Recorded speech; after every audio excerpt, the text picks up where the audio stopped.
বিহু বেরিয়ে পড়েছে, সবাই মিলে বেরিয়ে পড়েছে আজকে ঈদ করতে।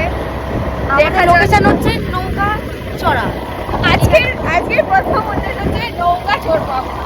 নৌকা চড়তেই হবে আজকে, যাই হোক।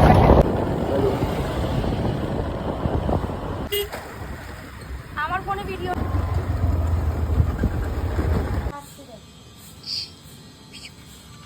এদেরকে নিয়ে খুব সমস্যা, এরা প্রত্যেক দিন লেট করবেই। 3 মূর্তি, চলো তাড়াতাড়ি। ওর মুখ গরম হয়ে গেছে, মুখটাকে আগে ঠান্ডা কর। দেখো আমরা বুঝতে পারছি না যে আমরা ঘুরতে এসেছি কি ঝগড়া করতে এসেছি। এখন বাড়ির মাথাটা একটু গরম হয়ে আছে।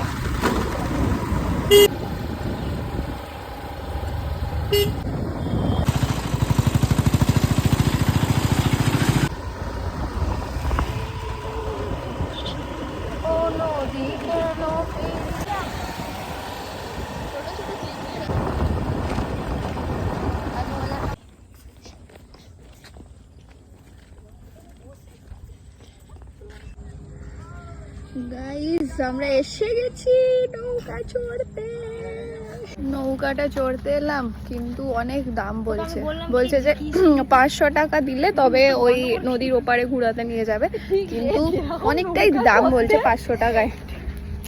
যেরকম যে নৌকা চড়বে বলেছে সে যেরকম, আর যে নৌকা চড়াবে বলেছে সেও এরকম রোগড়েই যাচ্ছে।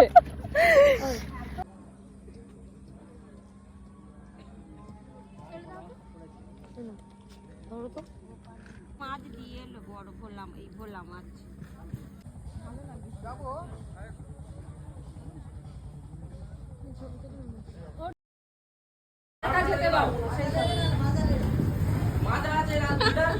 থ্যাংক ইউ মোরে কালাই না মোরো পিয়া। কাস্টমার ফেলে দে।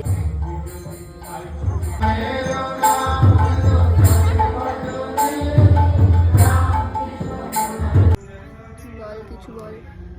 প্রতিবারে রায়পুরে সেখানে আসা হয়, এটা এখানে এলে কি বলবো, একটু শান্তি, সত্যি শান্তি লাগছে। আমি আসি প্রত্যেকবারে, কিন্তু বাইরে থেকেই ঘুরে চলে যাই, মানে দেখার সময়টা হয়ে ওঠে না। এবারে ভাবলাম ঢুকে যাই, কিন্তু সত্যি খুব ভালো লাগছে এখানে এসে, মানে মনটা অনেক শান্তি লাগছে। আর বলতে হবে না কিছু, আবার বল। ফাইনালি আমরা চলে এসেছি, এখন আছি আমরা বৌদির চায়ের দোকানে। আমরা যখনই আসি এখানে এসেই চাটা খাই, তো আবার চা খেতে এসেছি। যাওয়ার সময় চাটাই খেয়ে যাচ্ছি। আমরা নৌকা চড়তে পারিনি, কারণ 500 টাকা নিচ্ছে। আমরা খুব ভিখারি, চড়তে পারলাম খুবই ভিখারি। 500 টাকা করে ওটা যাওয়া। কিন্তু এই যে ম্যাডাম বলেনি আমাদের 500 টাকা নেবে, দেখো কি জানি না, বৌদি আমাদের বললেনি 500 টাকা করে নেবে, তাই জন্য আমরা ঠকার থেকে ভাবলাম 500 টাকা দিয়ে বাইরে কিছু খাবার খেয়ে নেবো। তো আমরা ব্লগটা এখানেই শেষ করছি, দেখা হবে নেক্সট ব্লগে।